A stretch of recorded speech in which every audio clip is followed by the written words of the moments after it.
Checking that the microphone is working. It is. Hooray. Welcome, everybody, to the beautiful Belfast Harbour offices this morning for the launch of the highly anticipated Belfast Harbour strategy. You're all very, very welcome. I see it is the top story in Northern Ireland already today. So we're very excited to unveil the plans and the vision and the strategy ahead. Now, before Dr. Teresa Donaldson, who is the chair of Belfast Harbour Commissioners, formally begins this exciting launch event, a little bit of housekeeping. So we're going to turn the mobile phones to silent if possible. And there's no fire alarm plan. So if we do hear an alarm, please follow a member of staff and they will make sure that we get out of here safely. But hopefully that won't happen. And we have a very exciting morning planned. Let us get started. The chair will begin very shortly. But first of all, here is a video message to you from the team at Belfast Harbour.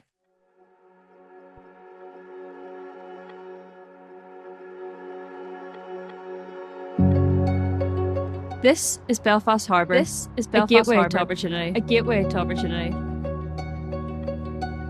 We're doing all it takes to advance regional prosperity for a brighter future for everyone. We're always changing, we're always improving, and always striving to provide the best service for our customers and tenants. For a competitive, resilient and sustainable port to advance regional prosperity.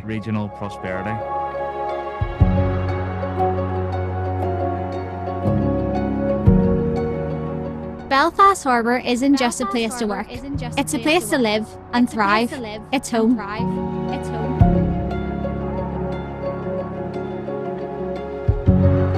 It's a neighbourhood to be proud of in a city full of potential.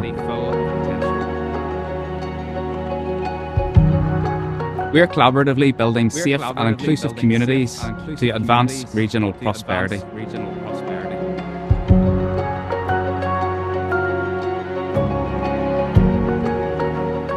We may be making waves of progress, but we constantly push ourselves to do even more, like developing and testing technology, bringing new ideas to life, and finding new ways to advance regional prosperity.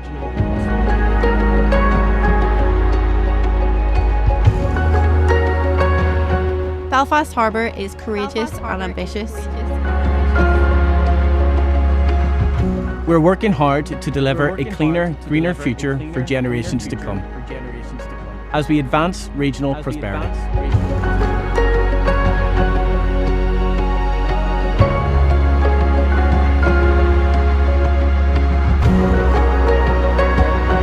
Belfast Harbour. Belfast Harbour. Belfast Harbour. Together, We will advance. we will advance. We will advance regional prosperity.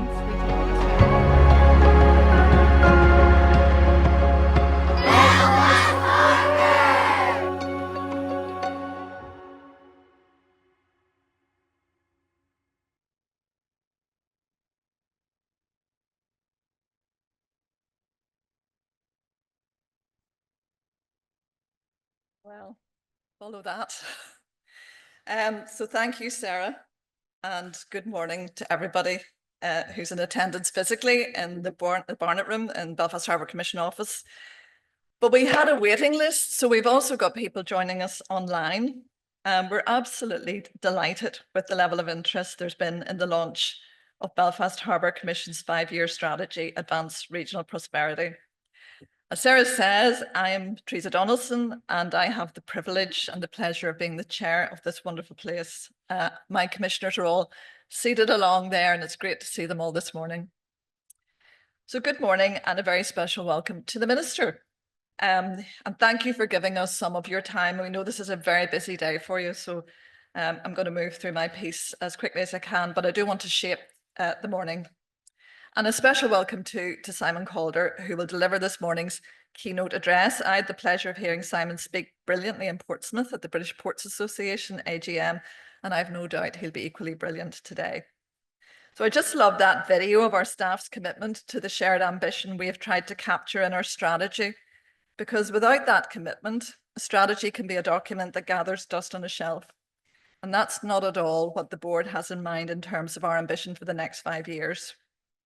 Developing and launching a 5-year strategy is always a watershed moment for an organisation.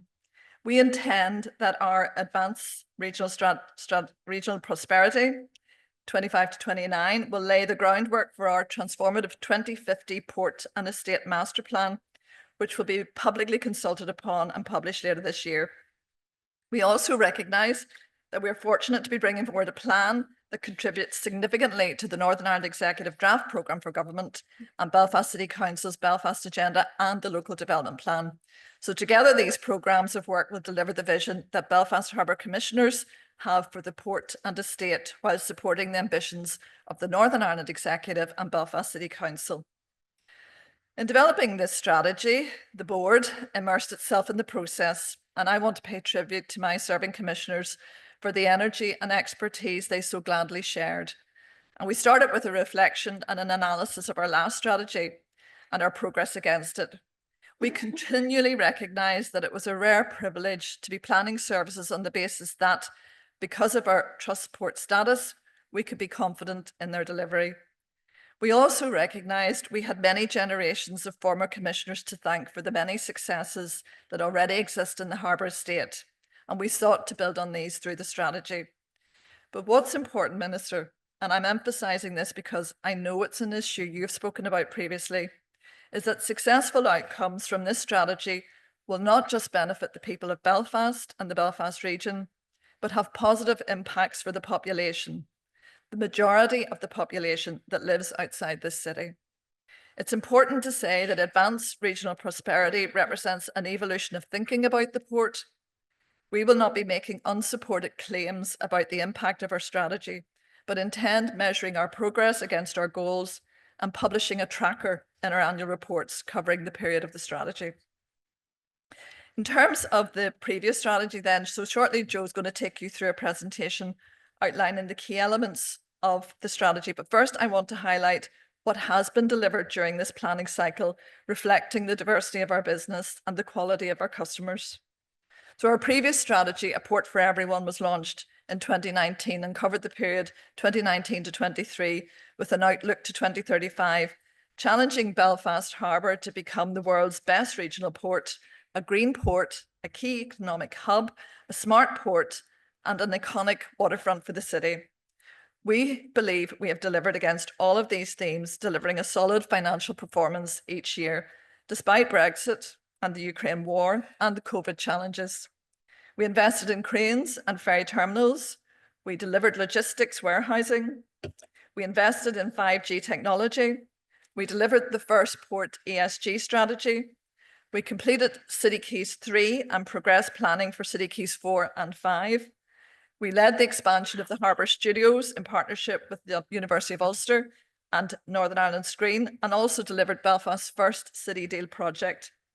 We've made two of the biggest investment decisions in the harbour history in the University of Ulster Studio Partnership and what we call D3, which is where we will develop a facility to accommodate cruise ships and offshore wind. We've continued to contribute to grassroots community development by donating 1% of turnover to community projects. And all of these achievements from profits retained as a result of being a trust port, where the profits are reinvested in the harbour, there being no shareholders. These achievements culminated in what we describe as a decade of transformative investment, 374 million invested since 2014. Through our investment, we've attracted 300,000 cruise visitors every year, bringing 20 to 25 million to Northern Ireland annually, developed a 53 million investment in a deep water facility for offshore wind, the only facility on the island of Ireland capable of turbine assembly. We facilitated productions at Belfast Harbour Studios, contributing 200 million to the local economy, according to NI Screen, and maintained the port as a strong economic hub with 70% of seaborne imports and exports into the region coming through Belfast Harbour. We developed City Quays 3 as part of the overall £270 million investment in the City Quays regeneration programme. Our investment has created jobs, strengthened supply chains, and raised sustainability standards. It also attracted major foreign investors to the city. We've boosted sectors from net zero tech to tourism and the creative industries, leaving a lasting legacy for the people of Belfast and beyond. So the success of the Port for Everyone strategy is proof, if it were needed, that Belfast Harbour is a leader in seizing new opportunities and creating solutions. Our 25 to 29 strategy aims to continue this transformative and positive impact, developing Belfast Harbour, and in doing so, enhancing the region's prosperity. But we believe we can do more. And Joe will touch on the opportunities of reclassification were that status to be achieved in the next planning cycle. So the board is conscious that the operating context has significantly evolved since the launch of our former strategy. And through this strategy, we need to ensure the organisation's agility and resilience to navigate global headwinds from the impacts of conflicts, climate change, the importance of sustainability and transparent ESG reporting, the opportunities and risks of automation and AI, not to mention a further challenge that I think we're all probably aware of. That's the new US president and his declarations, an area we will all be monitoring closely for some time to come. So garnering trust of the public we serve and the government we support is essential to the future success of the organisation. And this is why in our comprehensive launch of our 5-year strategy, we want to demonstrate accountability to our stakeholders with a bold and outward-looking strategy which will advance prosperity for the region, providing hope and opportunity. So in conclusion, we think 2025 will be a landmark year for Belfast Harbour with the launch of the 5-year strategy and 2050 Port and Estate Master Plan. The strategy will lay foundations for transformative and ambitious longer-term agenda with a focus on positioning Belfast Harbour at the forefront of economic development and social value for the city and region. Our investments over the next 5 years will amount to more than 300 million in a range of future-focused projects, from a new deep-water quay to growing tourism, and to help enable the next generation of floating offshore wind farms. We will directly support the Northern Ireland Executive's ambitions in the draft programme for government, in particular growing a sustainable and globally competitive economy and the pathway to net zero. Also, we will directly support goals of the Belfast Agenda and Local Development Plan for a vibrant, inclusive and connected city with a goal of 3,500 homes in the Harbour Estate by 2035. By realising this strategy, we will be well on target. Importantly, it puts our people and their health, safety and well-being at the centre of what we do. It includes targets to grow a more diverse and inclusive workforce, and crucially, given the dynamic nature of the port environment, set standards to keep our people safe. The tragic death of Neil Rooney in 2018 and our subsequent corporate manslaughter charge in 2024 sent shockwaves through the organisation and strengthened our resolve that there will not be further incidents of that nature. Safety is and will remain top of the board's agenda. In a step change for the organisation, we will be analysing, quantifying and publishing the contribution we make to the economy through GVA, gross value added, in partnership with the University of Ulster Economic Policy Centre and a new Sustainable Social Impact Index, which will capture the extent and the actual impact of the community funding, engagement work and our wider activities. Our strategy is a manifesto for progress for the city and region. And I want to end with a quote from a former chair, Len O'Hagan, who's now chair of the Senate at Queen's. Belfast Harbour is a business, but it's also much, much more. There's something about this place that captures the imagination. We're not just about making Belfast one of the most modern ports in these islands. We also want to help Northern Ireland write a new, prosperous chapter in its history. Those words were spoken in 2009 and remain just as relevant today. So now that my voice is going, I want to introduce the Minister for the Economy, Conor Murphy. Over to you.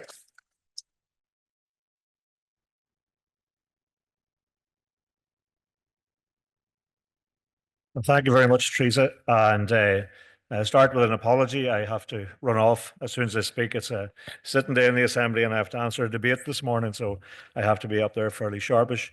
But I am delighted, and I apologise to our guest speaker, Simon, for missing his piece and Joe's presentation as well.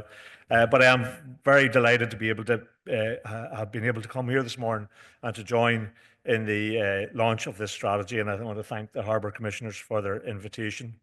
The document which they're launching today sets out a remarkable breadth of the harbour's contribution to our economy.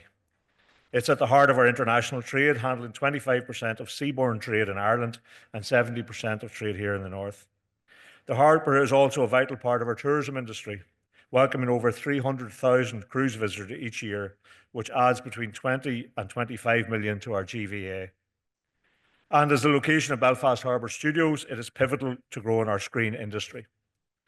During my visit there last year, I met film and TV executives from the United States, and they were blown away by the facilities, and they told me that nothing like it exists anywhere else in the world.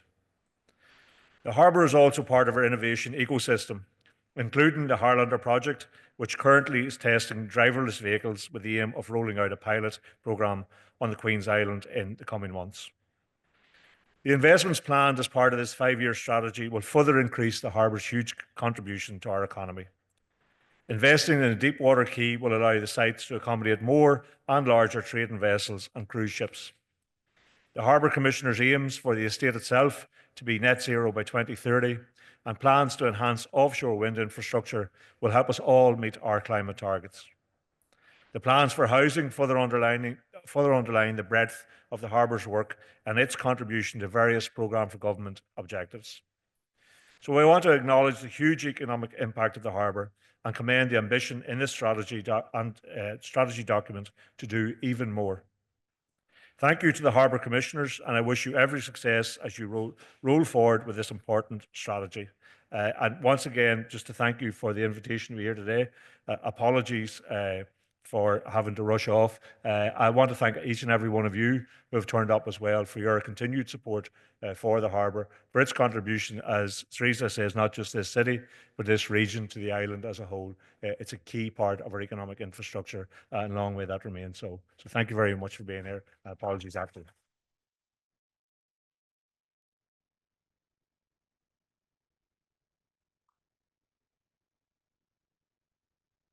Minister, thank you very much for being here today. Well, I suppose we've had the chair and the minister as the warm-up act, but now let's actually delve into the detail of the strategy. Please welcome the Chief Executive of Belfast Harbour, Joe O'Neill.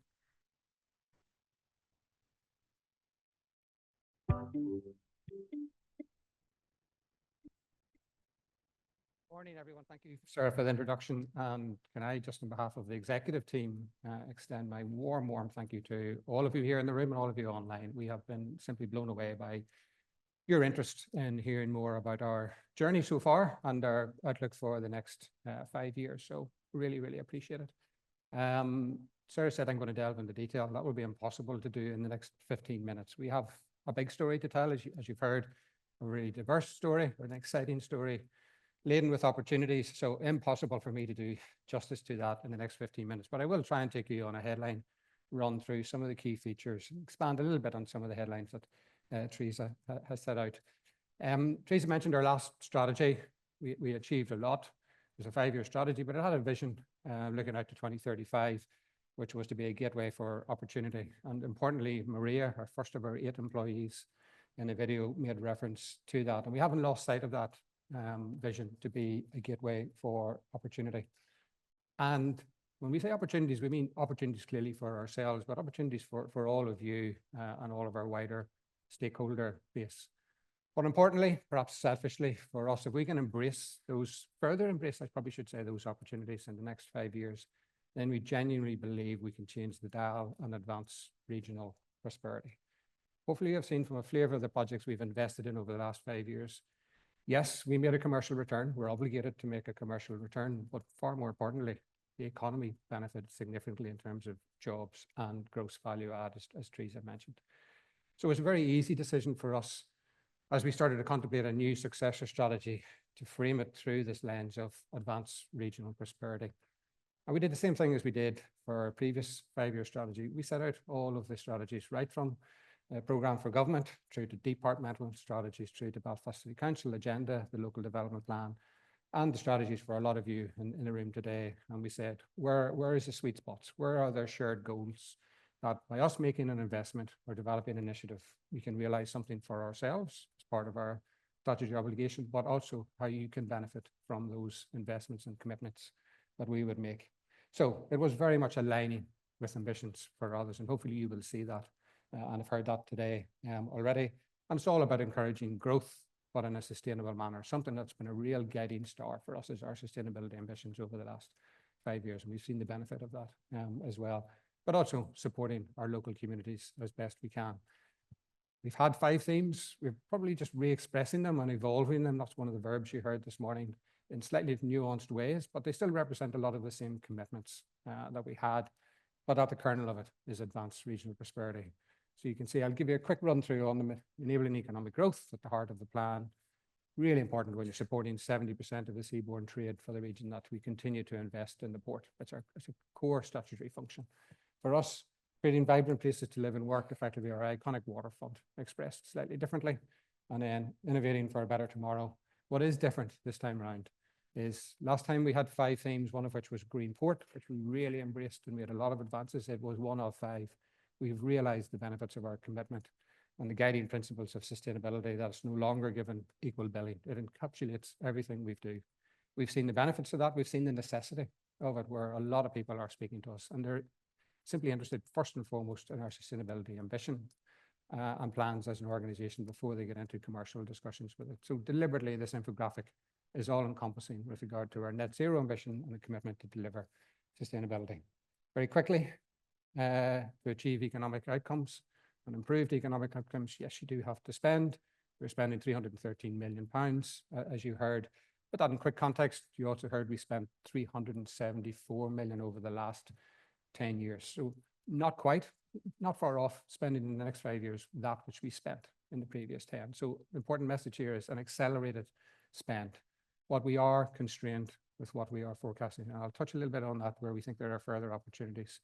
But that 313 is living within our means, utilizing our existing reserves, but reflects that ambition and that accelerated opportunity and funding opportunity for us. Really importantly, 2/3 of that is for investment in the port and the balance in the estate. I'll take you through a little bit of that shortly. And that's important because, again, if we're going to improve and develop the port to support the economy and the seaborne trade through it, really important we make a commitment to it.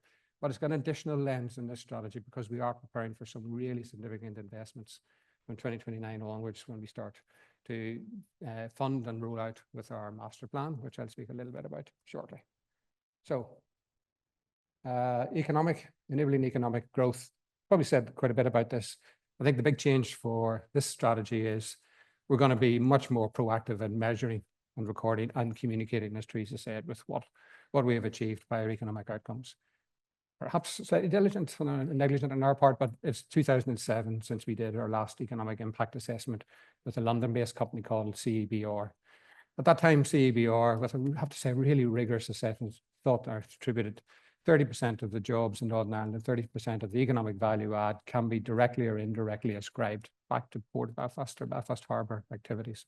So we want to dust that down, do a further assessment of our current baseline, working with University of Ulster Economic Policy Centre, and equally working with Atkins Realis to develop sustainability and social index that we will continue to report on through the 5-year plan.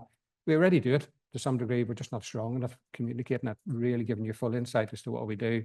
You've heard us talk about economic contribution from cruise, 25 million a year, and our plans to grow that. And then over the last 7 years, NI Screen has estimated that our investment in facilities has contributed 200 million to the local economy. We think with our further investment in Screen and the Studio Ulster project, not unreasonable to target 200 million in the next 5 years from that sector. Moving on to developing and improving the port. So 2/3 of the investment, 208 million, go in that. That includes our single largest investment, 90 million pounds. You've probably read a little bit about that in this press this morning. Dual approach for that. That is contributing to the tourism economy, but also to our transition to clean tech. We have a fabulous facility today for handling offshore wind, the only such facility in the island of Ireland. strong interest in returning that facility to its primary design purpose. That facility has, however, allowed us to really accelerate the growth in our cruise business. We want to preserve, lock in that growth and build upon it. So we're going to build a new facility, which initially will handle cruise and support the further growth of it, but importantly will return the original facility for handling of offshore wind, fixed bottom offshore wind, part of that accelerated plan in respect of Northern Ireland Executive, the UK government and ROI government really stretching targets for deliver renewable energy by 2030 and 2040 and beyond. We continue to do the basics, which is investing in cranes, refurbishing our quays and wharfs, some very significant investments in our core infrastructure in terms of our electrical networks, our foul sewers, water networks, etc. Continue to make that commitment to investing in 5G, AI and autonomy, which I'll talk about later. And then probably one of the most important projects for us, yes, D3 gets the headlines today, etc., but Stormont Wharf is our core asset for handling bulk trade. It is a 1960s asset, served us very, very well. We do need to consider and contemplate how will we replace that in a deepened fashion. That's a complex project from a consenting perspective and maintaining operations. We think we need 3 or 4 years in this plan to start preparing for that, but by the end of the plan, we'll have started on site with the works for that, continuing over into the next 5 years. Huge ambition here, while the sum of money investment is slightly lower. It's the intent, I think, is probably what we'd like to reflect on here, particularly around creating new neighbourhoods, and you'll see the term successful neighbourhoods. So as Teresa mentioned, Belfast Agenda has a plan for 3,500 homes in the estate by 2035, perhaps even more if we can deliver them. About a third of those projects are underway. So Loftlines is underway already. As you know, we have our own project for City Quays 4 with social and affordable houses in Sealertown. And in aggregate, that's about 1/3 of the ambition already, either on site or capable of moving on site. What we want to do is bring forward the sites and with appropriate consent for the other 2/3 during the term of this plan. Physically and fiscally impossible to deliver those projects by 2029. But if we can bring the sites forward with planning, then we and others then can consider how do we deliver them. And we genuinely think we're in a really good place to meet that target that has been set by Belfast City Council for 3,500 homes by 2035. Really, really important. Forget about investment monies, forget about planning. We are developing a significant new community here. We are in neutral space, something we cherish and protect. And it's really important of how we develop our new community here. So we've done an extensive piece of work with the University of Ulster, with Turley's, with the Housing Executive and our master planners, McCrainer Lavington, in looking how do we build in design features now and delivery, that we deliver a successful community where everyone lives harmoniously, peacefully, and safely, of course, but also in an enjoyable manner. So hugely important piece of work, which we'll be sharing with Belfast City Council and other partners. I'm some surprise at this one at the end, City Quays 5, that's that, and we think a fabulous new office development that we've got planning permission for, just immediately across the road, 160,000 square feet. Office with rooftop restaurant, ground floor retail and gallery space. Yes, the market has been challenging. We have some floors still to let in our City Quays development. But if you step back and you look at it, there is approximately 1 year's supply left in the Belfast market of grade A, BREEAM rated, ESG compliant product. And that's what foreign direct investors are looking for. It's what the big companies are looking for when they reach their end of lease terms. And the market is not going to be able to satisfy that by 2027, 2028. We're in a very fortunate position. We made that prior commitment to spending fees to get planning and design.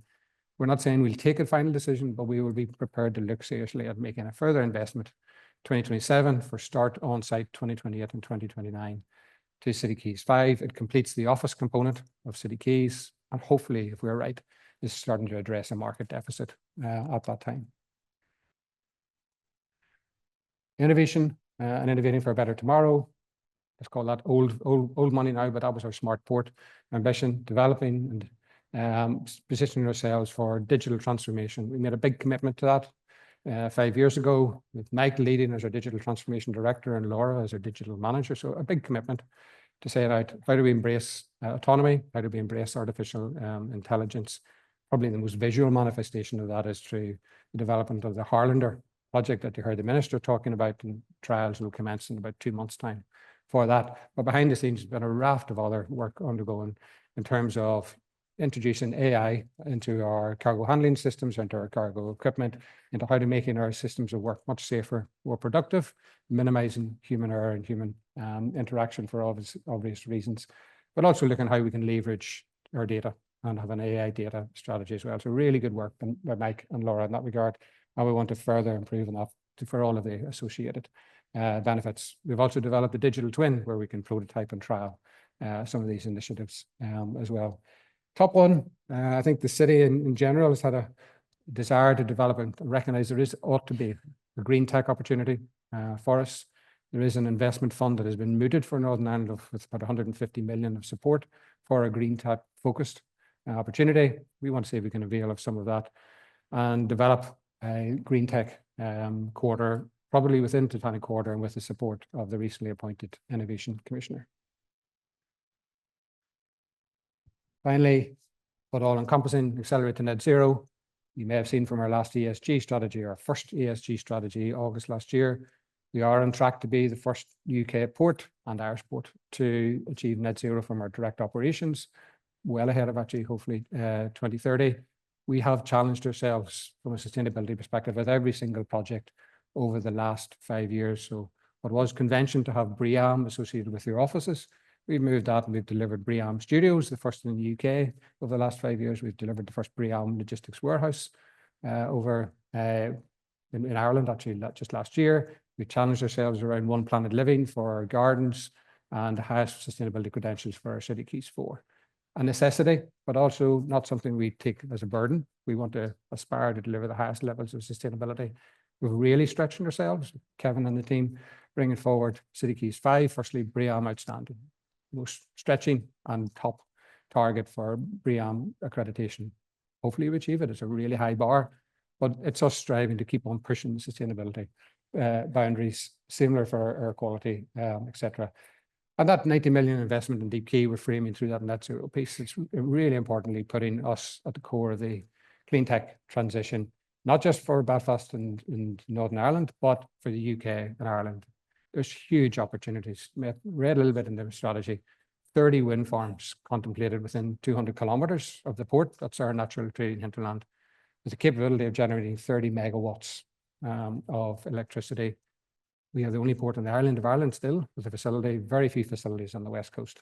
So there's a fantastic opportunity for us to revert back our existing facility for that purpose, but also to integrate our new deep water quay with an ability to hopefully accommodate floating offshore wind when it comes into the market towards the end of the 5-year plan. Quick comment then, master plan. This is a prelude to end our strategy for our master plan that we'll be consulting on Q3 probably of this year with a spatial outlook to 2050.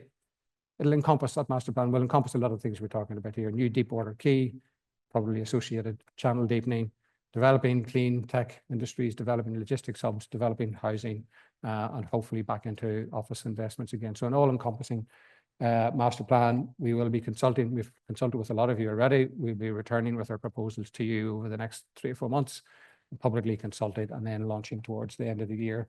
But again, it will be a master plan which will support and be supported by this strategy for creating a vibrant waterfront district. Finally, there's always a sting and there's always a challenge. Hopefully it's ambitious. The number is slightly unusual, 313 million, but that's us living within the constraints of our existing reserves. That being because we cannot borrow at this moment in time, even though we have a legal ability to borrow 45 million pounds. So we are constrained, not going into the technical arguments of it, but it is an Office of National Statistics classification for all trust ports in GB from 2005, which simply means that if any of us borrow, and slightly bizarrely and unusually, our debt counts against the capital budget for Department of Infrastructure. That's a constraint we would love to remove, because we think with some responsible, prudent borrowing, we can do so much more. We're ambitious to do more. Thankfully, we seem to have broad political support for the change required and support within DFI to the point where there is currently a ports policy consultation out for a number of things. We collectively, the trust ports in Northern Ireland, are looking for some changes to support our marine activities to make them safer, more robust. We're also looking for some clarification on our sometimes dated legislative powers. But importantly, we're asking for some small, hopefully legislative changes which would enable ONS to then take a revised determination and classify us as a private corporation, classify us back or reclassify us back to be a private corporation for accounting purposes only. In cookery programme terms, there's one that was made earlier. Scottish ports faced this challenge, in particular the Port of Aberdeen in 2015, and Scottish Executive implemented the requisite legislative changes. We're asking for a Me Too of that. Hopefully there's a positive support in the consultation that's out through to the 10th of March, and then we'll move through the legislative window. If we can do that, then we will deliver City Quays 4, we deliver more logistics warehouses that I haven't even talked about here today. We think there's an excellent opportunity for further logistics warehouses, but we've constrained ourselves in that regard. Important that we make that commitment to the 90 million facility for D3 and then use our further cash generation over the next 2 or 3 years to support the other projects. But there are other projects in the wings here that we think the market needs, the market would like, and we stand ready to provide them. But we do need to move beyond our existing constraint. So talking of constraints, a 15-minute constraint, there'll be people shouting at me. So that's a whistle-stop tour of it. From an executive team perspective, we're excited about it. Yes, it's a continuity of some of the things we're doing, but we are stretching ourselves and saying there are great big prizes here to be attained, particularly for our tourism, clean tech and residential sectors. Thank you.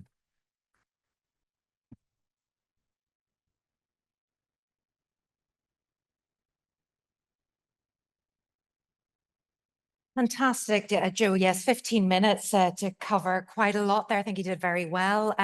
This is an opportunity now for openness and transparency. It's an opportunity for Q&A from you as well. But first of all, Teresa, you've joined us on the stage as well with Joe again.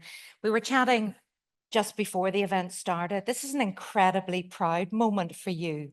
And pride, that's exactly what's coming across.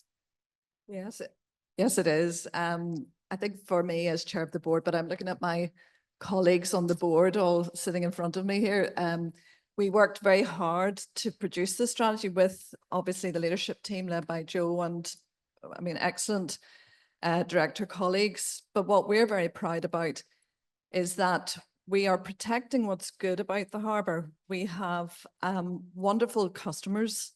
And we haven't mentioned the term, but it is in the strategy, the port primacy, which is so crucial for us as a board in terms of this strategy. So while we are looking out and evolving our vision in this strategy, we're not doing it at the expense of what's good and what exists in terms of our very valuable customers, many of whom are represented here today. The port is the primary concern for us as a board, and it will continue to be. But we do want to make sure that we spread what's good about Belfast Harbour further into the region and thereby assisting others to achieve their potential. And that's what we believe we can do. And we're extremely proud to be able to do that. And what stands out for you in terms of the ambition? And my goodness, is this an ambitious strategy? What stands out for you? Well, I think it is that piece about growing and developing and the reclassification that Joe has mentioned. We have been a huge success, this place, for generations. That term, standing on the shoulders of giants, I often think when I'm standing here, first female chair, look at whose shoulders I'm standing on. Not many women, mind you, but plenty of men have gone before me. But we're extremely proud of what's been achieved, and we want to do more. And reclassification, if we achieve the borrowing potential to be able to leverage our assets in a prudent way, then we will be able to do more for the people of Northern Ireland. And that's really what we want to do. So Joe, just to bring you in there, obviously you gave us that very thorough overview, but the board has set this strategy for you. They say that culture eats strategy for breakfast. So it's now up to your team to deliver. Now you have outlined a few of the challenges, but you're feeling that there are opportunities ahead. Yeah, I'm feeling ill-prepared and underprepared. I feel I should have a folder here of executive orders that I would be rolling out this afternoon. I know, but just like that. Just like that, and make it all happen within 6 hours. No, all jesting aside. We are well prepared. As a leadership team, we are well, and the wider team, of course, we are well prepared.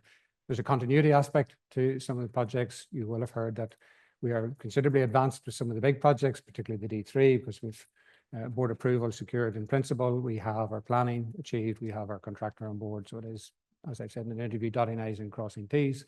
Similarly, we've had tremendous engagement with the cruise sector and with the renewable energy sector. So really good understanding of what's the opportunity look like.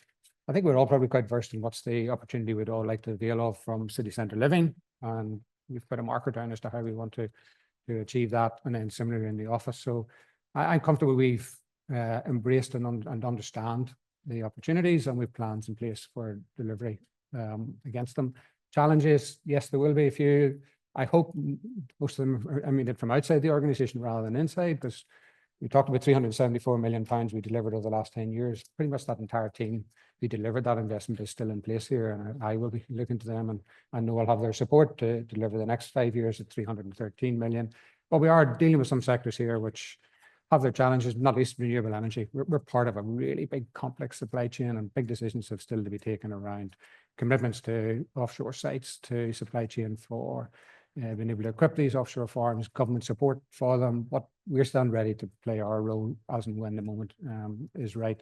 Similarly, for some of the other sectors, there will be external players and issues which Teresa identified in some of the sectors, and we just have to work with those challenges and manage around them. No doubt the operating context has changed considerably, but look what we went through for the last period as well, and we did it. I'm going to open to the floor now, so I'm wondering if anybody has a question for Joe or Teresa, and if we can get a microphone to you, and if you would like to introduce yourself, that would be great.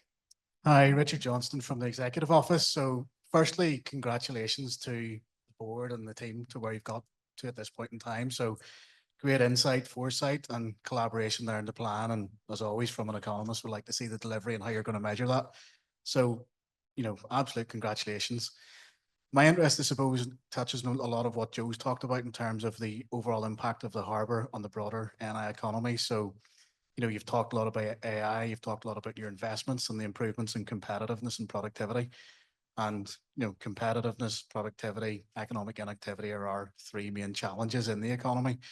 So in terms of your competitiveness boost that you see coming, you know, how do you see that spilling over to manufacturing sectors and others that you serve right across Northern Ireland? So it's not just about this economy here in Belfast, it's all sub-regions, it's Mid-Ulster, et cetera, et cetera. Good question. Thank you very much there, Richard. Who would like to pick up on that? Joe? Yeah, I'll pick that one up. Thanks, Richard. So we'll talk in the widest macro sense, Richard. We'll reveal a little bit more around some of our assumptions for economic growth, both the quantum of it and the sectoral approach to that, and how we can support it through our 2050 master plan. But today I'm more specifically back to your comment. I think through our own investment in AI and automation, as I said, we want to improve and make the port as efficient and as productive and as safe as possible. That's hugely important if you're handling, as I say, 70% of our trade. I think then the aspect of where does the further manufacturing support come from and other economic sectoral support come, that will come courtesy of our investments in that diverse investment plan that we have, particularly through, I think it's most tangible if you're ever down at the studios and see the wide array of jobs that are supported, and those are jobs supported right across the region, people coming in to support the delivery of productions. It's unlikely there will be significant manufacturing associated with the offshore sector, because those components are well-established supply chains made elsewhere, usually in Germany and Denmark. But there will nevertheless be some smaller opportunities for assembly and engineering support that we hope the region gets the benefit from. And again, that's not necessarily locked into Belfast. And if we show some leadership through advanced manufacturing capabilities, courtesy of other city deal projects, then there's a proposition to be made to the renewable sector to see what further value what they can invest into the local community here beyond what we are doing. Could I just add, bear in mind this is a port, and what comes in and out of Northern Ireland, 70% comes through the port. So it's so important for us that we look after our port customers. You know, they are key to the manufacturing sector in Northern Ireland in terms of bringing in materials and exporting materials. So we can't lose sight of them. And what we are doing, as well as I said already, as well as looking forward and out, we're looking in and making sure we invest properly in the port to make sure our customers keep up the great work that they do for everybody. Thank you. Thanks for your question, Richard. Any other questions? Yes, we'll get a microphone to you at the back. Yeah, you're on. It's Donna Lyle from Turley. Just wanted to say thank you for a very thorough presentation. It's great to see the development potential of the harbour over the next few years. The question I had is regarding the development side of things. Do Joe and Teresa, you guys both see the development plans down in this area of the city centre opening and being the catalyst for further development in the city centre and almost setting the pace for other developers as well? Yeah, well, I suppose the answer is yes, definitely. We work very much in partnership with Belfast. I mean, John Walsh is here and others. You'll hear in the panel, we work hand in glove with Belfast City Council. There's no disjoint at all. And what we deliver here in terms of our development is very much in line with the City Council's view of how Belfast, the Belfast region, should deliver the first Belfast Regional City Deal project. I was part of that group many years ago, and I was Chief Executive of Lisburn Castlereagh.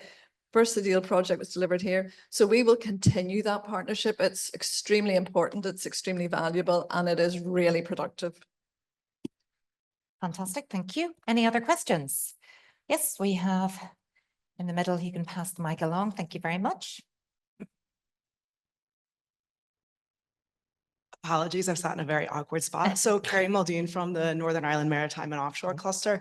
So first of all, just to echo the congratulations for the publication of the strategy and all the work that you've put in for that. So in terms of your ambition for offshore, particularly for the next generation of floating, that clearly has tangible benefits for the harbour, the wider community, and for the maritime sector, including advanced manufacturing and net zero. You mentioned that that's subject to additional funding. Is there anything more you can say about that and the likely timescales? Yeah, I'll pick that one up. Thanks for the question, Kerry.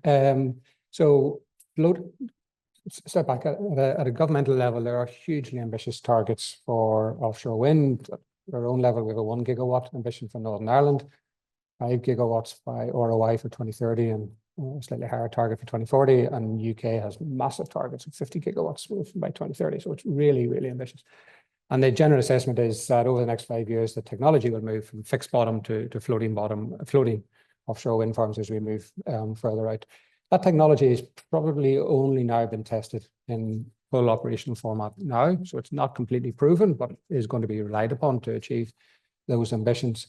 And because of the unproven nature of the sector, there are no ports who are rushing at it and making investments now. They're stepping back and say, let's see that the supply chain can prove the capability of the technology and then whether we would make further investment. So I think even if we had the funding available for it, we wouldn't be making that investment today because we'd wait a number of years to see whether the technology is proven. But we do need to move ahead now and develop the facility primarily to support cruise, but with the foundations literally in place to support offshore, particularly floating. And we can see a way where we think we can integrate floating offshore assembly activities with cruise. I think government has also recognised that wider support is needed because of that.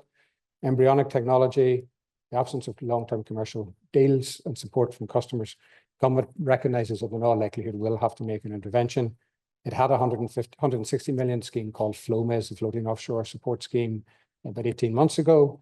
I think as part of the National Wealth Fund, there are envisaged to be further investments that will be required to support the sector, particularly for floating. And it's those sort of sources that we'll be looking to for the so-called top-up funds that are necessary to fully mobilise the D3 site for floating offshore wind. Kerry, thanks for your question. Any others? I think we've time for one more. Yes, thank you. Thank you. Good morning. Paddy Anderson from Queen's in Belfast.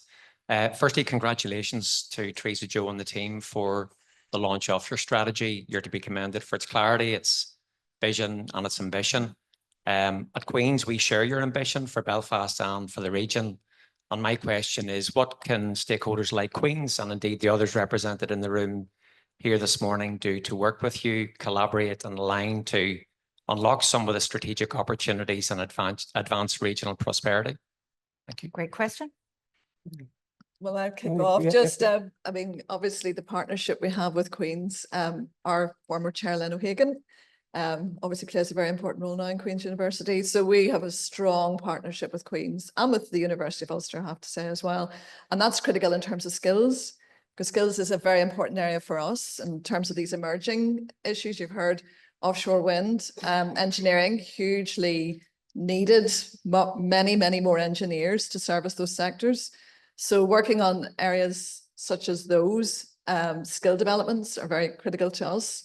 And I think making sure that we complement what we do as key economic drivers within the region. Queen's and University of Ulster are key economic drivers, so are we. And it's making sure we all work well together, and that benefits then everybody.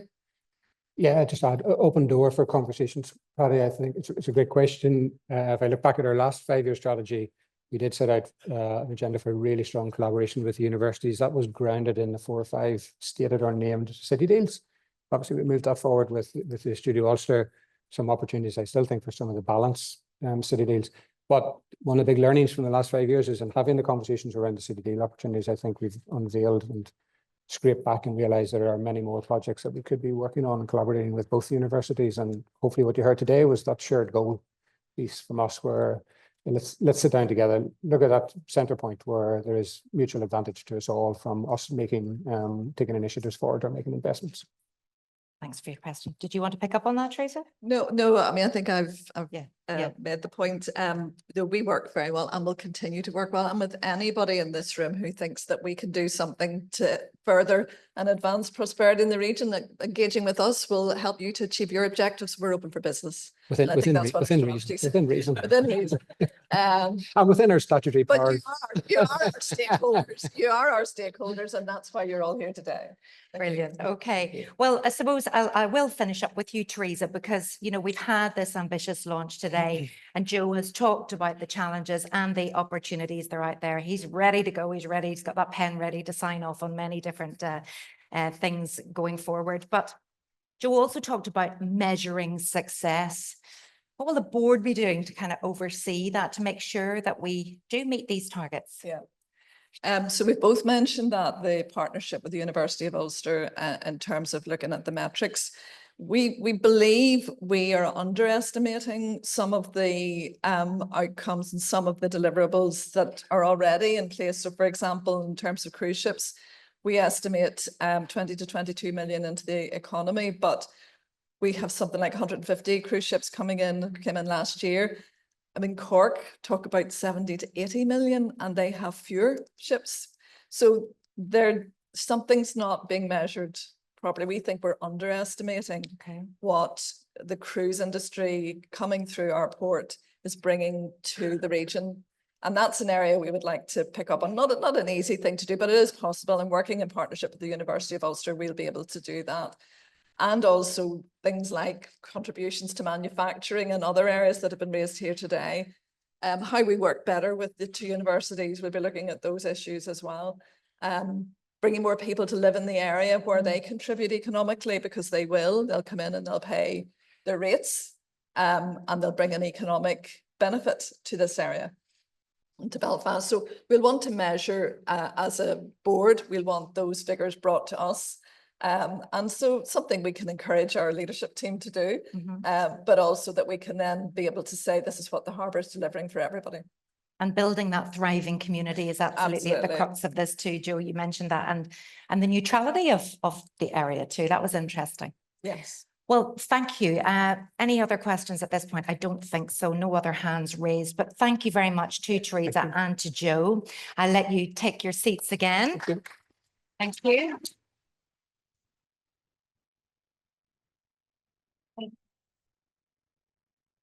I think we've also hinted at our keynote today. So I'm going to not do much of an introduction now because this man really needs no introduction. It's safe to say, though, he's very welcome back to Belfast. That's the first time I've cooled off in a hot spring.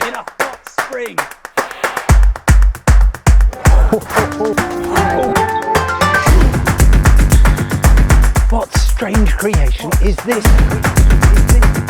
The Filipino capital is full of noise and colour. This is mission control. We just made it. This is a particular thrill on a windy day. Stockholm is unique. Well, you were stuck in the cheap seat, third class with me. Why don't you have a guess where I am? This is the place that puts the gorge in gorgeous. Delivering fun in the sun. Oh my goodness! I'm a master of martial arts. A week of adventures. Uluru rising from the desert. Las Vegas is where the world goes to extremes. Shambles. No, not my dress sense. I'm on cloud 9. There's 1,000 dishes on offer. So I've never drunk a treat before. Oh, do you want a race? Yes, you are concerned. Well, travel expert Simon Calder is right here. So, Simon, British Airways, Ryanair cancelling flights all over the place. They certainly have, yeah, hundreds of flights. Network Rail, which is carrying out the work, says it's essential because, well, bad weather and indeed strikes. Maybe even 3 different international driving permits.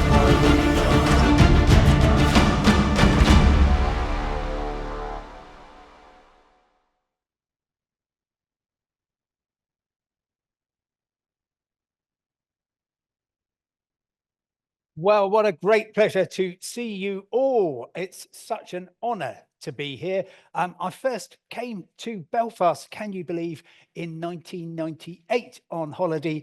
And well, since then, it has been a story of transformation and peace and prosperity. And it's so important to recognise how much of that has happened as a result of what Belfast Harbour has been doing.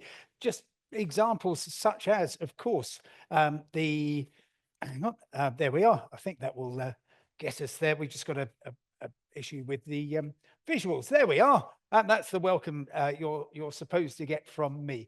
Belfast Harbour, of course, has done so much. Just Titanic Belfast, just Titanic Belfast, and so much beyond. So when I was asked to be here today to take part in this very, very important launch, I actually came back early from Florida, where I was pretending to work. As you would have seen in the film, that's all I actually ever do. Here I am, just off Malta. I do occasionally pop up on TV. Indeed, I was in Belfast doing some very important work, which required a pint of something to keep me going. Worst of all, I think, was probably drifting around Sydney Harbour, which is not a patch, of course, on Belfast Harbour, but I was being massaged by lovely Nadine while talking nonsense to a BBC camera. Goodness, it is a tough job, but somebody has to do it. Oh, and this isn't what you think, by the way. I went to a Port of Dublin event. There was simply no atmosphere. Oddly, on Sunday night, I was in Dublin, wherever that is, and I put out on social media a picture enjoying a pint in a place called the Church, and somebody immediately wrote back and said, "You should have gone to Belfast. You look like Simon No Mates there." Well, and indeed, of course, I have come to this fine city on a very auspicious day, and I'm mostly going to be talking about cruise, because of course a 90 million investment in a new quay to get some of the biggest ships in the world is really important, and I think the potential for cruise is enormous, but it will also be just the next stage in the amazing transformation, the Odyssey, of course. But I think in terms of Northern Ireland's image and the immense warmth that this city holds for visitors, there's an even more important Odyssey happening. And you might recognize the slogan, "Explore the world without leaving home." Well, all the passengers on Odyssey during last summer explored Belfast without leaving home. This was a magnificent story because, of course, every day that this poor ship belonging to Villa V Residences was in port in Dublin, there would be more stories about people falling in love with Belfast, people falling in love in Northern Ireland. And this was just magnificent. She finally sailed off, and I just checked in the past couple of hours, she is now actually off the coast of South America. There we are. But I think she wishes she were still here. And a really important event last summer. So there were a total of 145 cruise calls last year, an astonishing number, which means that Belfast Harbour is actually ahead of any other port in the UK and Ireland in terms of transit stops. Queen Anne just launched came to Belfast and was, of course, welcomed very warmly, as were all the passengers. And the potential of cruise is immense. Last year, I think 60 ships, 35 different cruise lines coming in. That's a really impressive number. It's going to be even more this year. And what cruise does is it just unlocks a location. It's a multi-generational event. There I am with my family who like nothing more than being on a cruise. Unfortunately, we were in Italy rather than Belfast, but we will be here soon. And of course, on board a cruise, you get what could loosely be described as entertainment, depending on what you're after. But mostly, you get to experience a new location every day, and you only have to, as they say, unpack once. This is just taken at random, a few days in early May.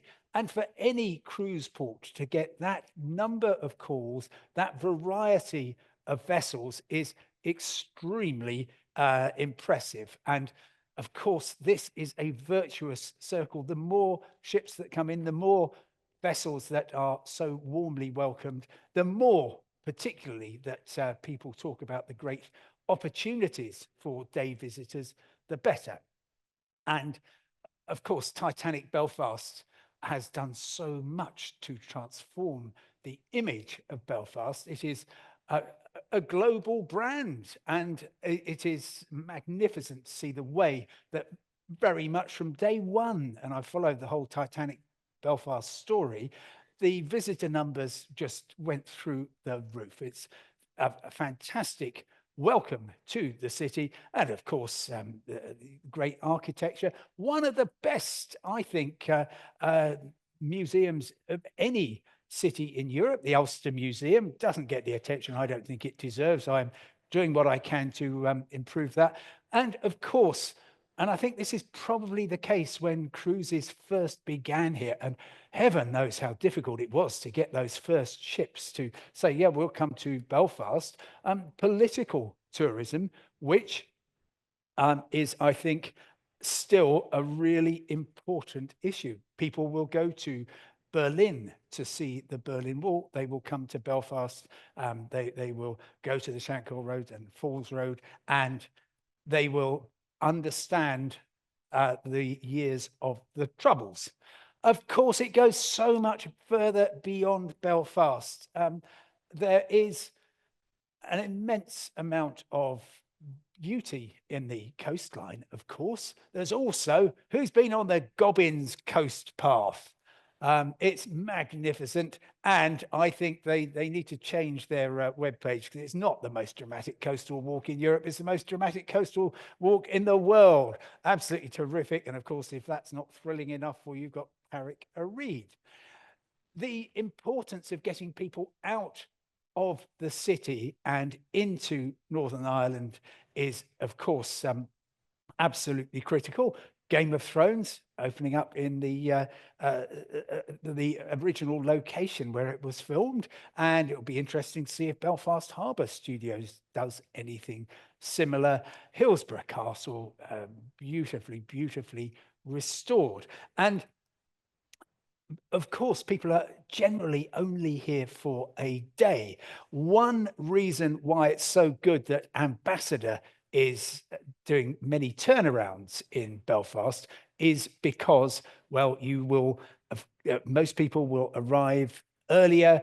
They will be able to enjoy the city. They will appreciate its food and drink. They'll maybe stay in the fantastic AC Hotel just across from here, another Belfast Harbour achievement, along with Novelli's restaurant. So lots to see. And, well, I know that Grand Central Station is a bit controversial.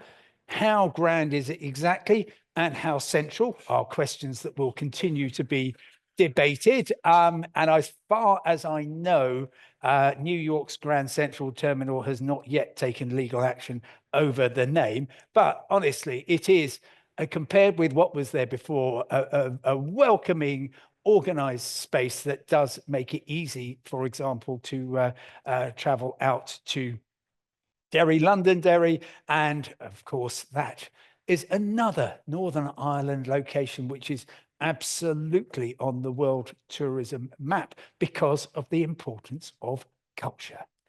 Now, of course, everybody in all the partners here, all the stakeholders will have their own view on what's the most important aspect of Belfast Harbour's activities, whether it's property, whether it's bulk cargo, whether it's cruise, whether it's retail, whatever.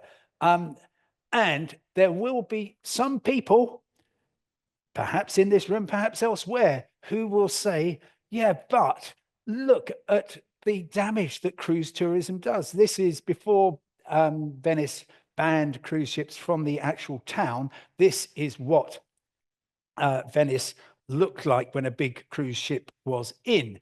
Last April, they started charging day visitors, not just people coming in on cruises, but people coming in on the bus or the train, €5 a day.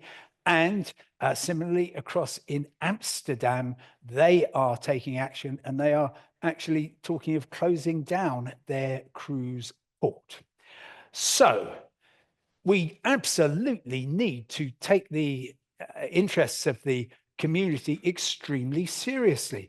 But I think it's also incumbent on Belfast Harbour, on the media, on the travel industry, to say, look, inbound tourism is a force for immense good. Bluntly, and I hope you have read the Tourism Vision and Action Plan that was launched by the Tourism Minister last Wednesday, because that makes it absolutely plain. I'll sum it up for you. Inbound tourism is the closest that any location can get to free money. People are coming in, they are spending cash, they are creating jobs, they're paying tax, they're doing all these marvelous things. On top of that, they are enabling fantastic cultural institutions to thrive. They are supporting pubs and restaurants.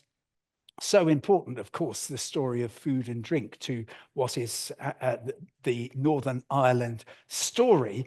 And while, yes, of course, I mean, I'm lucky enough to live in London, and yes, you might get a little fed up with being bashed around by Scandinavian rucksacks on the underground. But overall, you realize that one thing that makes London such a vibrant city is the amount of inbound tourism. And I think there is work to be done to persuade the people that this is that inbound tourism is so essential. Maybe in 10 years' time, I'll be back for the next strategy, or in fact, the next but one, of course, it will be. And we can talk about what are we going to do about over tourism. That would be a fantastic problem to have. And of course, it goes beyond just, oh, there's a long queue for Titanic Belfast. It's all about dispersal and making sure that people are going beyond the city into the region. One huge advantage, which I think is going to increase the number of cruises that actually are turning around in Belfast so that they load and unload their passengers here, is the proximity of the airport. The runway I measured is about 500 meters from the cruise terminal. There is nowhere else in Europe, I don't think there's anywhere else in the world, where you can get from the airport to the cruise terminal in maybe 3 or 4 minutes flat. The airport itself is a huge enhancement. When I first came here, it was Aldergrove all the way. And gradually, of course, there has been very, very good work in increasing the number of services to and from Belfast City. And even though Flybe and the collapse there affected Belfast City more than any other airport, things are coming back.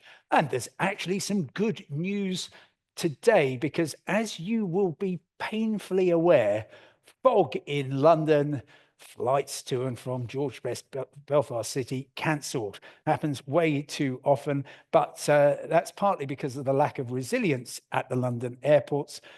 Today, it has been leaked that the government is going to approve expansion at Luton and crucially also at Heathrow, with the third runway, which is going to be over there, which means that you should, in theory, get more flights to and from the whole of Northern Ireland. So there will perhaps be a return of Heathrow Aldergrove services, who knows, but that is going to be really important too. Now, the other aspect, of course, is that a lot of people don't particularly want to arrive by air. And Northern Ireland has this fantastic opportunity to entice people over to begin or end their cruises and to do so entirely by sea, of course, with the excellent links from Liverpool and also from Cairnryan. And I am really enthused at the way that Stena Line, and if you want to check out what they are doing, that their absolute commitment to sustainability. You can see their action plan. It includes things like polishing the propellers of the ships, changing slightly the bow in order to make it more efficient. Of course, they're looking at solar power and electric propulsion. There's all kinds of things which are going to, I hope, make sea travel even more sustainable. And the great thing is that if you are in northwest England, if you're in southern Scotland, you've got an alternative to air. These fantastic ferries are going to be sailing anyway, because as we know, they are such an important element in the infrastructure of trade to and from Northern Ireland and the wider island of Ireland. And so as a result, we will see, I hope, more people traveling as passengers. And of course, there is no better way to arrive in the city than sailing along Belfast Lough.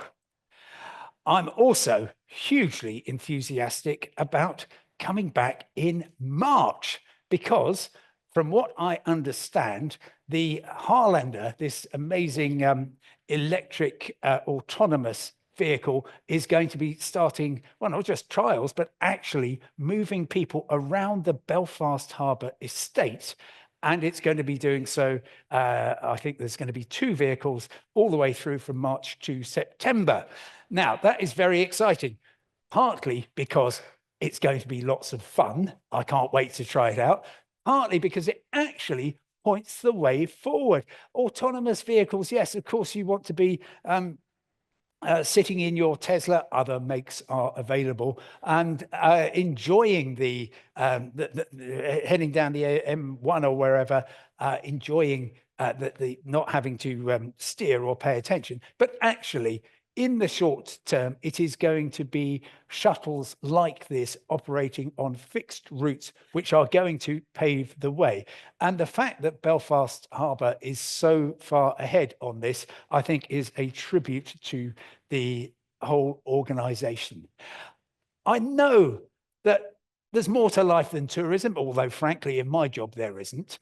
But travel is what makes us the people that we are. Travel breaks down the barriers. Tourism absolutely celebrates what we have in common and our differences, and it is an absolute force for good. Number of overnight stays in Northern Ireland quadrupled between 1998 and 2019. The number of cruise ships being built this year, 12 new cruise ships, many of which will be calling in at Belfast Harbour. And remarkably, cruise was the part of the travel industry that was hardest hit by COVID. You might remember all those cruise ships tied up, but it has also been the first to recover. So even in 2023, they were 7% ahead of the numbers for 2019. So being in cruise is a great place to be. Being in autonomous electric vehicles is. Being a port that is so crucial to the infrastructure of the UK is. And the action strategy that we are going to see over the next 5 years is very exciting from a tourism point of view, and from what everything I've heard today, from all other points of view as well. So I congratulate the harbour. I thank you very much indeed for your time, and I'm looking forward to the rest of this morning's proceedings. Thank you very much.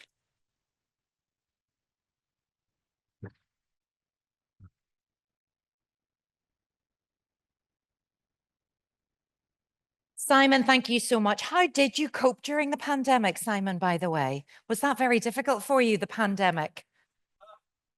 That's just me wanting to have a chat with him now, sorry.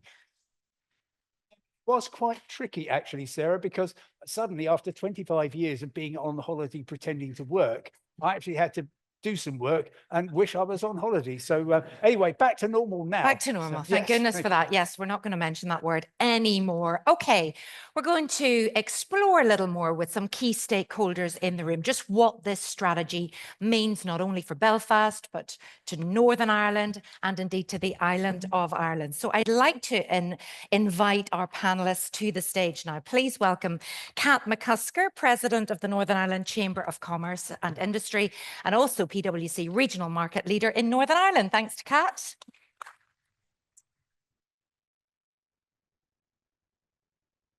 Also, please welcome Claudine Herron, who is the CEO Commodity Training of W&R Barnett. We'll hear more about the company in a moment. Thank you, Claudine.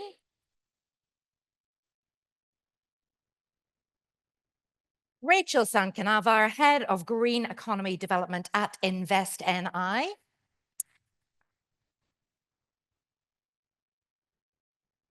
And Joe, just while you're here, can we have you pop up as well, because you'll be able to perhaps answer some questions if anything is raised by our key stakeholders. So I think I'll come over and join you. Right.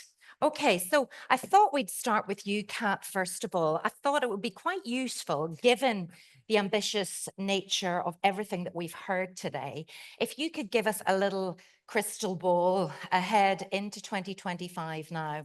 Let's look at the Northern Ireland economy. And where do you think this strategy feeds into the plans and the vision and prosperity for this area? Okay, so I think let's start with the positive. I think businesses are really in a good position compared to what they've been over the last 10 years. So if we were to look back and look at our members across the chamber, 50% of them would say that they have a really ambition that they're going to have great growth across FY25.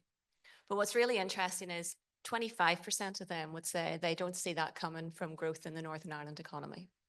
So if we look back on the autumn budget, it has been challenging, very challenging for a number of companies across Northern Ireland. If you have 10 FTEs, the impact of the national insurance is a £20,000 additional cost. What comes with that is going to be an increase in prices. So it's going to make some really tough challenges for businesses with a wider growth agenda. But if I look at another positive that comes with that, we're sitting for the first time in over 10 years. We have an assembly, we have a programme for government, and we have a budget as well. So what we're really looking for now is how do we start to accelerate that with looking for a much longer economic plan? And particularly everything we've heard here today, and I have to say congratulations to the Harbour, because I do think this is one of the most exciting strategies for Northern Ireland that we've had in a really, really long time. And for the execution of that to be successful, we need to have that longer term economic plan. And we need to look at things in a much more of a 10 to 20-year cycle as opposed to 2 to 3 year plans, so that businesses and the wider whole ecosystem that wraps around the harbour are able to execute on that. And that's absolutely crucial, isn't it? The harbour's role, yes, we've heard about port primacy, but this economic driver is multifaceted. There are, we've got everything, the film and screen potential, the importance of tourism, even if it leads to over-tourism, apparently, education, offices, retail. So what will you be taking back to your members today from what you've heard? A few things for me that really stuck out from the strategy. The harbour is strategically, it's economically, but it's also culturally important to Northern Ireland and to the island of Ireland with everything we're trying to do. If we think with the industrial strategy and everything that came from the UK government earlier last year, film and screen was at the absolute forefront of that as one of the key industries of growth that's going to happen. Without the work that's been done with the harbour, we wouldn't be in the position we're in now with the studios and with the whole ambition, as Joe talked about earlier, with them being at the leading edge of that. The opportunities for everything that we see in the growth of film and screen is massive for Northern Ireland. And that has a huge wraparound of not just from the screen, but everything from hospitality that goes with that, and the whole growth that can bring into the wider skills agenda as well. It's really, really key. We think also then about the whole ambition, which I have to say, amazing, of the 3,000 homes. You know, we've been calling out with the Department of the Communities on the lack of the housing ambition, and how, you know, Belfast City Council and a lot of work that John and his team have been doing on how they're going to create that affordable housing and bridge that housing gap. This is absolutely critical to how that's going to be done. And I think as we see the master plan start to unravel after this here, I think it's quite limited what that can do, because you're going to be creating a completely thriving community all around the port, and you're going to create a real attraction piece for people to want to move and maybe go back into that urban living and city living life, which we haven't had as much of in the centre of Belfast for a very long time. And I suppose, you know, the working from home as well. I said I wasn't going to talk about the pandemic, but, you know, that has kind of impacted on office blocks and all of that growth. Where do you think we are there? Well, you know, for my own organisation, we made a call back to the office. We gave staff a number of months' notice back in September to get people back 3 working days. I think we all have a responsibility as much as we can within our particular businesses to get people back into the offices, because that has an impact not just on our footfall and people's careers and how they can progress, but it's also the widening, the coffee shops, the restaurants, the bars that have a real dependency on us all as businesses to be contributing to that. So I think that's a really important part, to get that back and more of that into the office. I think also the skills agenda, the more businesses are heart and centre and we're having the conversations and networking like today, we can really tackle some of the real skills challenges we have, and no more so than what we see with the green skills agenda. So we're seeing phenomenal, as Joe and the team have said, about where they're moving with the targets, what we're going to see with the wind turbines, etc. But we have a real shortage of skills. So we really need to bubble that up and start to tackle how can we get up ahead of stream on these skills challenges to really deliver on that. And, you know, that's been raised, I think it was Paddy as well, with Queen's talking about collaboration. We've got Malachy here from Ulster. What's the chamber doing to work? You know, it is all about collaboration. Where are we with skills and that shortage? That we've been calling out a lot on the skills agenda. So we've been doing a huge piece around the green skills agenda and the workforce for the future. It is challenging. There's a lot more we need to be doing on getting that there. A number of our members are having to bring in a number of people from other countries. We've seen huge amount coming in, particularly linked to industrial manufacturing coming in from the Philippines. We do want to be trying to make as many of those jobs as we can for our own people. Richard touched upon some of the challenges we have in Northern Ireland, particularly around our economically inactive. So we need to be really starting to bridge those gaps and working much more closely as we have in the chamber across all the departments with economy and with finance to really start to see how we can bridge those gaps. Joe, would you like to come in on any of that, the skills and building that thriving community? And the social housing was quite interesting too there. Yeah, hopefully with our ambitious investment plans, we're putting the foundations down for others. We can only do so much. We will need others to come in and support on the skills agenda. But if we're providing opportunity, back to that opening comment from me, if you provide opportunity, then others should hopefully see that vision, that the opportunities to be realised, and then recognise where the skills deficits are and the skills support. So I think it's a completely integrated proposal here, but each of us are doing our respective parts. We hopefully are setting a vision, setting an opportunity and committing investment to those opportunities. Claudine, can I bring you in now? So, you know, in the introduction, I told everybody there you're from the W&R Barnett Group, which apparently one of the harbour's largest and longest established port customers. Give us a little bit of a potted history, if you wouldn't mind. So W&R Barnett is originally a commodity trading business founded here in Belfast. Has recently, we're nearly at 130 years of the 175-year plus history of Belfast Harbour, Joe. And a group that has expanded now with worldwide reach through the various parts of the group. Origins as grain merchants, I believe. That's right, yes. So specifically through the Port of Belfast, we import grain and non-grain animal feed ingredients, molasses and oils and fats to serve the animal feed industry. Outside of those businesses, we manufacture feed at the bottom of York Road there, John Thompson's and Sons, many of you'll be familiar with. And we have a paper and board manufacturing and box processing business, which I don't quite think we've started. Cardboard doesn't export so well, so I haven't started to bring it over to Ireland yet. So Claudine, we feel that you'd be best placed to give that overview from that customer perspective of that investment of 208 million for the port to become more resilient and more competitive. And actually, I think that is the key point. Look, it's a credit to the people who've gone before, Joe and Teresa, in terms of their stewardship of the port. As a trust port, Teresa touched on it, the profits are reinvested back. It's critical for the port users that port primacy is recognised. In recent years, there's probably been a bit more anxiety from the port users' perspective about some of the diversification that the port has invested in, but this strategy is in fact fantastic in that it rebalances that. It's essential for the port users that there's investment in maintenance for the port to be reliable, safe for our workers, and how that then kind of catapults into the economy. Richard touched on it. The port is the gateway to worldwide trade. It employs a lot of people, and there are a lot of products that come through this port that supports the Northern Ireland economy, both in and out. So will you be working closely with the board, with Belfast Harbour to ensure that port primacy, but do you also recognise the need to encourage in the other areas as well and invest? Very much so, yes. I mean, we're very supportive of the activities that the port are proposing within the strategy that supports the port users. We recognise that there are pressures from other parts, and the port has been responsible in that investment thus far. I guess we would see it as our role to ensure that that responsibleness remains. But it is key that there is that port primacy within their investment plans. And could I ask, sorry to be the journalist, but what are your actual concerns? I guess it's just around, there's been great governance thus far in terms of the investment by the port. They look for sensible returns that support the growth of those businesses. I mean, Teresa mentioned shared ambition, and that would be the same for the operators within the port and the port themselves. So the issue would be that as the port looks in other diversification activities, that they're keeping that governance around those investments as well. But the port is definitely thriving, and today is a good day. It certainly is, yes. So Rachel, let's bring you in because we're going to talk about the green agenda now, that green potential, particularly the offshore investment. What are you thinking about the strategy?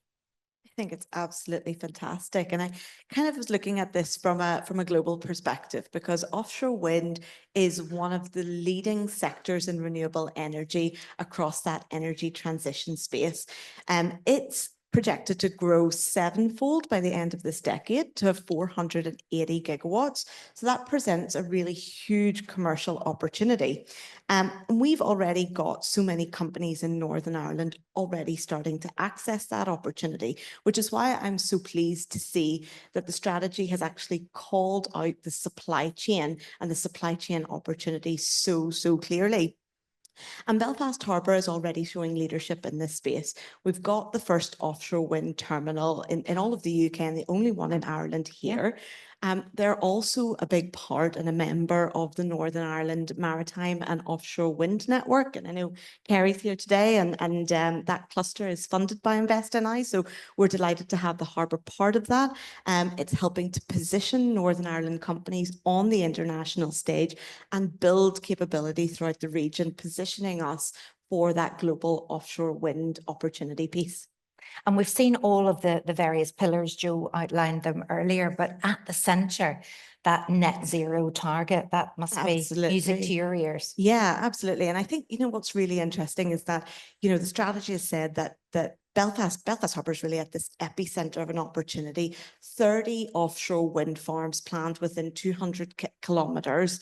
That's a 30 gigawatt immediate opportunity. So that's helping us help our neighbours with their net zero challenges and opportunities there. But also here in Northern Ireland, we have a 1 gigawatt target for offshore wind. And so we're looking to develop out our own capability to be able to meet our own net zero targets. And what's also really interesting about this is that when you think about offshore wind, you think about the big turbine structures, but they're actually about a third of the overall cost. And there's usually 3 billion that goes into 1 gigawatt of offshore wind over the lifetime of the project. But where we're seeing a lot of opportunity is in the O&M aspect of the life cycle of the project.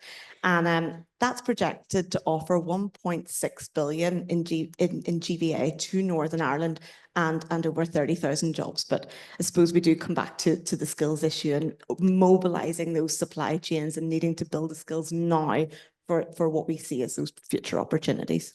Absolutely. And then in terms of other technologies out there, you know, a lot of people are interested to see what's coming down the line. Where are we? Can you bring us up to speed? Yeah, absolutely. So from a global perspective, we're seeing things like green hydrogen, sustainable aviation fuel, biofuels, carbon capture and green shipping starting to reshape those global markets.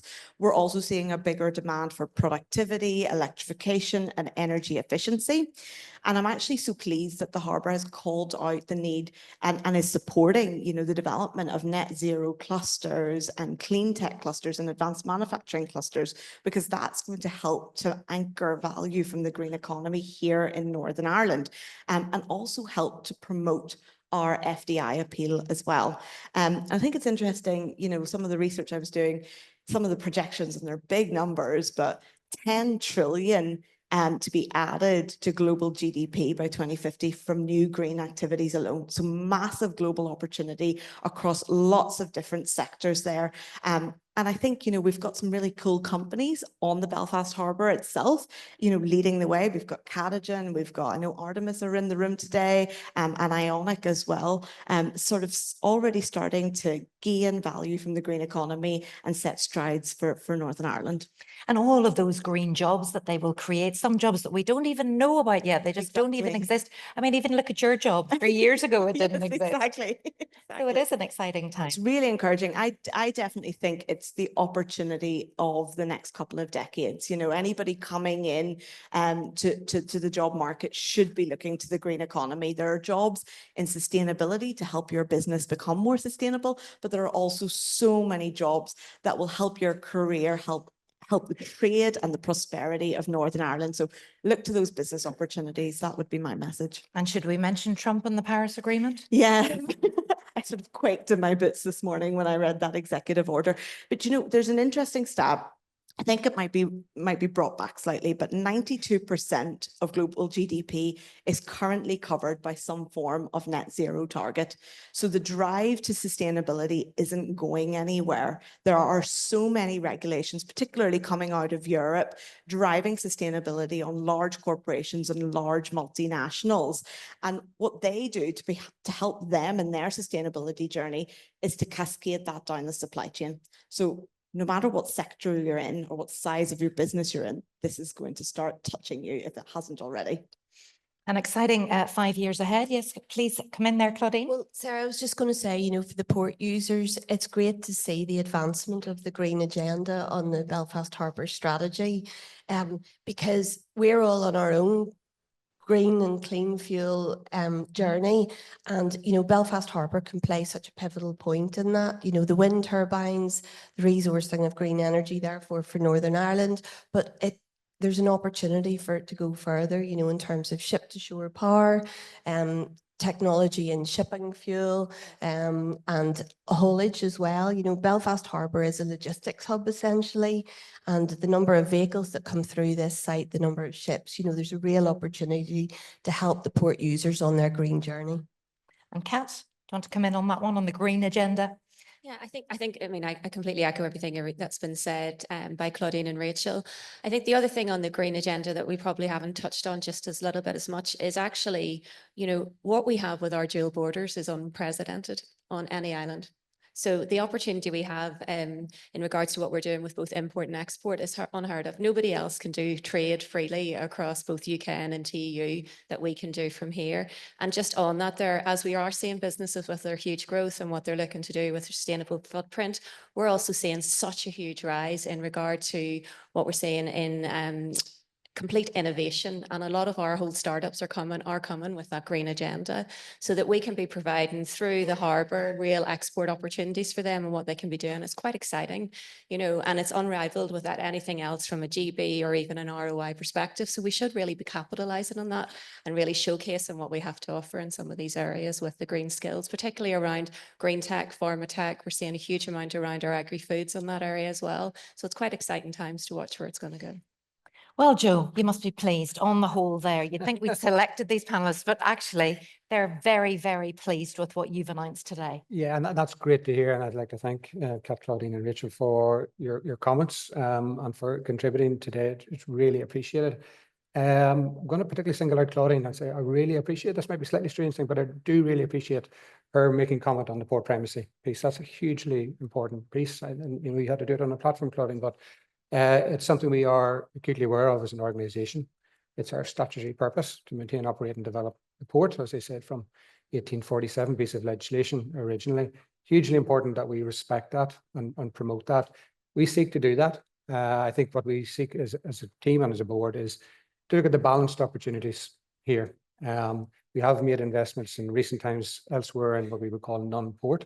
They have thankfully been very successful, and in being successful, they are creating a contribution to the overall business to assist us with making investments across the business, but in particularly in the port. It is the success of a lot of those other initiatives that are enabling us to make a commitment to invest £208 million in the port.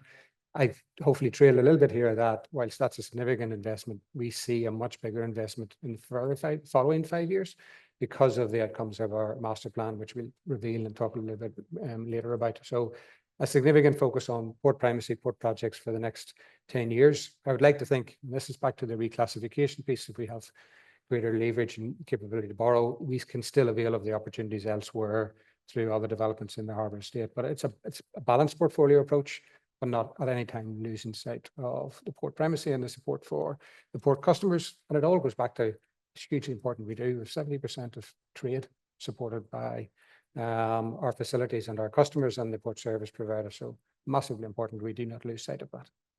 Well, thank you very much to our panelists, to Rachel, to Claudine, to Kat, and thank you to Joe again.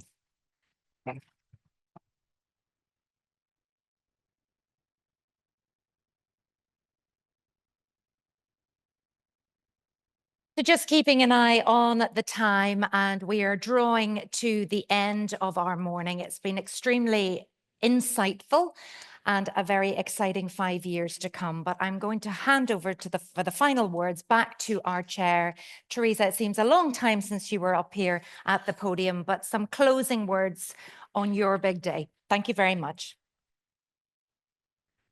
Thanks, Sarah. Now I'm in the way of people in this room, and I think either going home or getting a bite to eat, so it's not a great place to be. But thanks, Sarah. I think you've done a great job. I know you're going to pop back up and do like a final closing, but you've done a great job of bringing all of this together this morning, because when we were putting it together, we thought it's a bit disjointed, but I think it really got the messages across. It's been a great morning, and I hope you now have a clear sense of our strategic direction and an understanding that Belfast Harbour shares your ambition for your business, for the city and for the region. We have a bold strategy, but it does lay the foundation for our transformative 2050 Port and Estate Master Plan. We're really excited about the master plan. We haven't had one for the port in the recent past. If there is one, it's been so long ago, we don't really know what's in it anymore. But the master plan is really, really important, and it's going to be really, really important to us as a port authority, but also to our customers who you've heard from today. We're hoping that by 2050, and most of us probably won't be here by then, but the waterfront will be a vibrant, inclusive district, and it'll be a connected part of a thriving port city, comparable to Copenhagen, where many of us have visited, or maybe Seattle. Won't get the weather, but might look like it. We want to be a global hub for innovation and sustainability. By 2050, it already is now a flourishing regional port and globally recognised as leading clean tech and green energy hub. And this is a future we can all be excited about, but actually the future starts now, because many of the ambitions we have for 2050 are already in hand. You've heard a lot about the green agenda. But it's for all of us in this room to look to delivering the green agenda. It's not just up to the port. And I say that because of other hats that I wear. I think we need to work really smarter on the island of Ireland to really deliver that green agenda and that green ambition that could deliver so much for this island. So before I close proceedings, I want to acknowledge the legacy of former commissioners, and you have to keep doing that in this place because as commissioners, we just pass through this wonderful building, but we do build on the wonderful expertise that has come before us. And I know that many of them are here today. And once again, I want to thank my colleagues on the board for their efforts, their vision and their courage in delivering this landmark strategy for the organisation. And we know that it will advance regional prosperity. I want to thank Joe, because Joe, without Joe, we wouldn't be here delivering what we think is a wonderfully ambitious promise. And he has a fantastic team, and I want to thank them as well. I want to thank Minister Murphy in his absence. Simon, thank you. Again, I knew you'd be brilliant, and you were. To Kat, to Claudine, and to Rachel, because I think the panel discussion was really informative, as well as being quite challenging. And I want to thank Sarah, I've already done that, but I want to thank our corporate affairs team and really single them out. I mean, this room, many of you come here at Christmas for drinks, this room's been transformed, but we have a very, very small corporate affairs team led by Natasha, Sai, with Jenny and Matthew, and really the three of them have delivered all of this that you've seen today, and I think they really deserve a round of applause.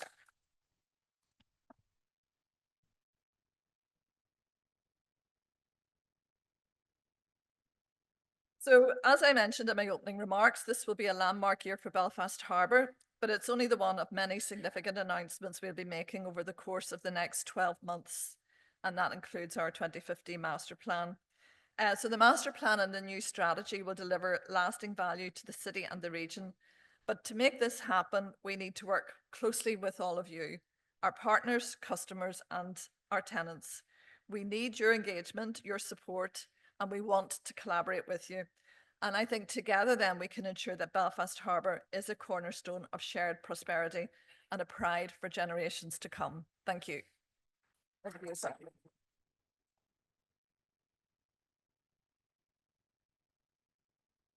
Is anyone else trying to work out how old they'd be in 2050 there? Thank you so much, Dr. Teresa Donaldson, our chair. Thanks again to Simon Calder for visiting, to our panelists, to Joe, and thanks also to you. It's been a pleasure being here with you today.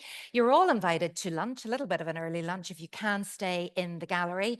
And I'm also told to tell you, you must check out the BT's Innovation Marketplace in the Moorland room. So thank you so much to BT for the support today.